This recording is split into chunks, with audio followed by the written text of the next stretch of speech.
तो दोस्तों, मैं आज के सामने आप फिर एक गवर्नमेंट सेक्टर का शेयर लेके आया हूँ जिसका नाम भारत डायनामिक है। इसको अपन बीडीएल भी बोलते हैं और एक गवर्नमेंट कंपनी है। ये मोस्टली डिफेंस सेक्टर में मिसाइल को प्रोड्यूस करती है। Guide air anti craft anti tank guided missiles है, बैलिस्टिक मिसाइल लाइक अग्नि का नाम सुना होगा, पिनाक रॉकेट, ये सारे चीज़ें भारत डायनामिक ही प्रोड्यूस करती है। एक मिड कैप कंपनी है और मोनोपॉली कंपनी है। तो इसके अगर आप कंपनी का फाइनेंशियल आप परफॉर्मेंस देखेंगे 20% के करीबन प्रॉफिटेबिलिटी है और 1 बिलियन के करीबन रेवेन्यू है। इनका जो की प्रोडक्ट्स हैं, मिसाइल्स हैं सारी, आपकी नेवल्स मिसाइल या एंटी टैंक मिसाइल या एयर डिफेंस मिसाइल्स, आपने ऐसी मिसाइल्स देखी होंगी। तो इनका सारी जो मिसाइल सिस्टम होता है वो प्रोड्यूस करती है भारत डायनामिक। जो इनका अगर आप मार्केट ट्रेंड देखेंगे, ड्राइवर्स देखेंगे, तो इनका जो मेन कस्टमर है वो इंडियन गवर्नमेंट है और दूसरे कंट्री को भी इनने एक्सपोर्ट किया है। तो हर कंट्री आज की डेट में अपना डिफेंस बजट एक्सपांड कर रही है, इंक्रीज़ कर रही है। तो इनका फ्यूचर प्रोस्पेक्ट काफ़ी अच्छा है। सो फर्स्ट जो उनके ड्राइवर है, इंक्रीज़ दी डिफेंस स्पेंडिंग। और जो आजकल की सारी अपनी सेनाएं मॉडर्न वेपन से लेस हो रही हैं, तो उसके कारण भी इनकी डिमांड, मिसाइल्स की डिमांड काफ़ी ज़्यादा है। और गाइडेड मिसाइल्स की डिमांड इसलिए ज़्यादा है कि आप एक रिमोट लोकेशन से लॉन्च करके अपने दुश्मन को भी, एनिमी को डिस्ट्रॉय कर सकते हैं या किसी एयरक्राफ्ट को भी डिस्ट्रॉय कर सकते हो। सो इनके जो डिमांड है काफ़ी इंक्रीज़ हुई है नाउ डेज़। इनके कॉम्पिटिटर्स अगर देखेंगे तो बहुत सारे हैं, यूएस है, रशिया है, चाइना है और आपका फ्रांस भी है जो मिसाइल्स को, आप वेपन्स को एक्सपोर्ट करते हैं। तो इंडिया की जो इंडियन गवर्नमेंट है ट्राई कर रही है कि वो भी पिच करे और इंटरनेशनली मार्केट में भी अपने वेपन्स मिसाइल सेल करें और जिसके कारण रेवेन्यू जनरेट करें। तो इनका जो आने वाला फ्यूचर काफ़ी अच्छा है। और इनका अगर आप ग्रोथ प्रोस्पेक्ट देखेंगे, फ्यूचर आउटलुक देखेंगे, तो इंडियन गवर्नमेंट भी आर एंड डी में काफ़ी इन्वेस्ट कर रही है और एक्सपांडिंग कर रही है एक्सपोर्ट मार्केट, टेक्नोलॉजिकल इनोवेशन कर रही है कि हम और इसको कैसे एडवांस रिसर्च करके और एडवांस वेपन्स बनाया जाए। तो एक मेरे ख्याल से काफ़ी अच्छा वैल्यूएबल स्टॉक्स है और एक इंडियन गवर्नमेंट के का सपोर्ट भी है और इनकी मार्केट पोजीशन काफ़ी अच्छी है, मोनोपोली स्टॉक है। तो एक कंपनी के बारे में ओवरव्यू है। अब मैं शेयर के बारे में आपको थोड़ा ओवरव्यू दूंगा। आज मैं आपके सामने स्क्रीनर यूज़ कर रहा हूँ। यूनिवर्स से अच्छा स्क्रीनर मुझे लग रहा है। तो इस ऐप के अकॉर्डिंग मैं आपको बताऊंगा क्या इसका मार्केट कैप है। जैसे मैंने बोला था, ये मिड कैप कंपनी है, मोनोपोली कंपनी है और डिफेंस सेक्टर की है। मोस्टली गाइडेड मिसाइल्स और missiles related other equipments manufacturing करती है। अभी कंपनी ने हालांकि कुछ दिनों पहले स्प्लिट अनाउंस किया था। इनका फेस वैल्यू पहले 10 का था, तो अभी इनका फेस वैल्यू 5 का हो गया है। और जो कंपनी ने हाई लगाया था 1795 का लगाया था और लो 698 का लगाया। 52 वीक लो और 52 वीक हाई है और करंट प्राइस 1200 के अराउंड चल रहा है। अभी 900 भी टच किया था, 900 समथिंग 80 टच किया था। अब देखेंगे 46,222 का मार्केट कैप है। पी 83.5 का है। बुक वैल्यू 102 की है। बट अगर आप इसका मार्केट पी देखेंगे तो मार्केट पी अराउंड 72 के करीबन है। तो मार्केट पी के हिसाब से ये थोड़ा सा कॉस्टली स्टॉक है। बट अगर आप इसका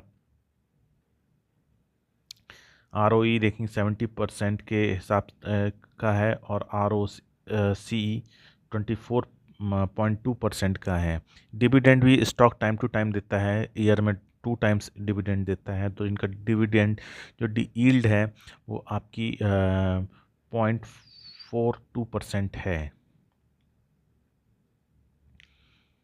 अगर आप इनका रिटर्न देखेंगे, कंपनी का जो लॉन्च हुआ था 2019 में हुआ था, और अभी से अभी तक का आप रिटर्न देखेंगे तो काफ़ी अच्छा इन लोगों ने रिटर्न दिया है। प्राइस रेशियो में मैक्सिमम अगर आप रिटर्न देखेंगे तो काफ़ी अच्छा रिटर्न इन लोगों ने दिया है। और जो करंट प्राइस से भी टॉप से अगर देखेंगे तो अभी आपको डिस्काउंट रेट पे ये स्टॉक मिल रहा है। अगर आपको 1100 या 1000 के आसपास आता है तो आप इसको ऐड कर सकते हैं। डिप एंड बाय की स्ट्रेटजी आप कर सकते हो। इसमें वॉल्यूम भी स्टॉक में आप देखेंगे काफ़ी अच्छा वॉल्यूम स्टॉक्स में लोगों ने परचेजिंग की है। अगर आप पी रेशियो के हिसाब से देखेंगे कि तो स्टॉक थोड़ा कॉस्टली है। पहले वो 100 के ऊपर भी इनका पी चला गया था, अभी 83 पॉइंट समथिंग के करीबन है। तो पी के हिसाब से ये स्टॉक थोड़ा महंगा है। जबकि आप हिंदुस्तान एयरोनॉटिक्स देखेंगे तो वो अंडर वैल्यूड स्टॉक है। उस सेक्टर का पी के कंपैरिजन में उसका पी की वैल्यू कम है। वो भी एक मोनोपोली स्टॉक है। इसमें कंपनी के ने रिड्यूस डिविड किया है, ऑलमोस्ट डिविड फ्री कंपनी है, और इनका डिविडेंड भी अच्छा मेंटेन करती है। बट एज़ मैंने बोला कि स्टॉक थोड़ा सा महंगा है, 12 टाइम्स मोर बुक वैल्यू से चल रहा है। और इनकी ग्रोथ भी, क्योंकि ग्रोथ आपका कस्टमर जो रहेंगे वो नेशनल एनी कोई देश रहेगा, मीन्स कोई नेशन रहेगा या इंडियन गवर्नमेंट रहेगी। तो इंडियन गवर्नमेंट इनका जो रिक्वायरमेंट है तो लिमिटेड है। तो अभी सेल जो है -5% के अराउंड आई है, और बुक वैल्यू भी काफ़ी इनका हायर चल रहा है। और आप देखेंगे कि इनके जो मेजर ड्रॉबैक है, एक वैल्यू हाई है, सेकंड सेल कम आई है, बट ये गवर्नमेंट बेस्ड कंपनी है। जब गवर्नमेंट की रिक्वायरमेंट आएगी तब इनको सप्लाई करना होगा। तो इनकी जो कंटिन्यूटी अगर फ्यूचर पॉइंट ऑफ व्यू से देखेंगे तो काफ़ी लॉन्ग रन की कंपनी है, और इनने भी अभी इंटरनेशनल मार्केट में अपने वेपन सप्लाई किए हैं। तो फ्यूचर में इनकी जो ग्रोथ है वो डेफिनेटली बढ़ेगी। इनका कॉम्पिटिटर्स आप देखेंगे, हिंदुस्तान एयरोनॉटिक्स है, BEML है, एमटा टेक्नोलॉजी है, पारस है, और भारत डायनामिक्स है। भारत डायनामिक्स का आप पी रेशियो देखेंगे तो काफ़ी कॉस्टली है इनके, अगर अदर कंपनी के अकॉर्डिंग आप देखेंगे हिंदुस्तान एयरोनॉटिक्स, RBEML के। बट ये कंपनी काफ़ी मोनोपोली है, डिफेंस सेक्टर की है, मिसाइल्स जो प्रोड्यूस करती है, और आजकल मिसाइल्स का काफ़ी डिमांड है मार्केट में। तो इनका प्रॉफिट, अगर नेट प्रॉफिट भी देखेंगे तो कंपनी नेट प्रॉफिट इनने बढ़ाया है नेट प्रॉफिट, और कंपनी में ऐसा कोई मेजर लॉस नहीं है। और कंपनी का अगर आप बैलेंस EPS भी देखेंगे तो बड़ा है, 15.110 का है, और डिविडेंड भी कंपनी देती है। अगर आप स्टॉक्स प्राइस CGR देखेंगे तो 5 सालों में 55% का रिटर्न है, 1 ईयर में 81% का रिटर्न है। रिटर्न ऑन इक्विटी भी इनका 18% के, 3 ईयर में 16% के अराउंड है। तो अगर आप बैलेंस शीट में भी देखेंगे, टोटल लाइबिलिटी इनकी 10,530 का करोड़ का लाइबिलिटी है। उसके अगेंस्ट अगर फिक्स असेट देखेंगे तो 85, और अदर इन्वेस्टमेंट देखेंगे तो 9,564 का है। तो ऑलमोस्ट असेट और लाइबिलिटी दोनों इक्वल हैं। कैश फ्लो का कंपनी का थोड़ा कम हुआ है अगर आप लास्ट 2 ईयर से देखेंगे, क्योंकि कंपनी आपका R&D में इन्वेस्ट कर रही है।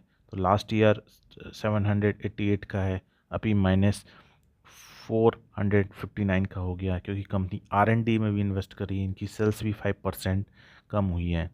तो इसमें अगर आप होल्डिंग वाइज देखेंगे तो प्रमोटर की 74% की है, जो कांस्टेंट 2-3 क्वार्टर से सेम है। इसमें फाइनेंशियल इंस्टीट्यूट ने भी होल्डिंग 3% का राउंड है। TI की भी होल्डिंग पहले 12% थी, अभी थोड़ा ने कम की परसेंट के करीबन हुई। पब्लिक की होल्डिंग थोड़ा बड़ी हुई है, और तो आप देखेंगे इसमें होल्डिंग पैटर्न काफ़ी अच्छा है। और अगर आपको फ्यूचर पॉइंट ऑफ व्यू से देखेंगे तो ये स्टॉक काफ़ी अच्छा है, तो आप इसको अपने वॉच लिस्ट में ऐड कर सकते हो। बट मैं कोई सेबी रजिस्टर्ड एजेंट नहीं हूँ, तो आप अपनी एनालिसिस खुद कीजिए या अपने फाइनेंशियल एडवाइज़र से डिस्कस कीजिए बिफोर बाइंग और सेलिंग एनी स्टॉक और दिस स्टॉक। बट जो मेरी एनालिसिस पॉइंट ऑफ व्यू से मैंने सारा शेयर किया है, ये हाईली वोलेटाइल कंपनी है, क्योंकि मार्केट अगर डाउन होता है तो इसका भी शेयर का फ्लक्चुएशन ज़्यादा होता है। अगर इसका मैं टारगेट देखूं 6 to 12 मंथ का, तो 1700 अराउंड शेयर वापस आएगा, और 1200 के अराउंड इसका मीडियम एवरेज रहेगा। और अगर पॉसिबिलिटी रहे, अगर लो लगाने की पॉसिबिलिटी है, तो 800 के around max to max touch करेगा। बट ये मेरी खुद की एनालिसिस है, तो आपको बाय और सेलिंग करना या होल्ड करने में अपना खुद की एनालिसिस कीजिए और अपने फाइनेंशियल एडवाइज़र से डिस्कस कीजिए। Thank you all.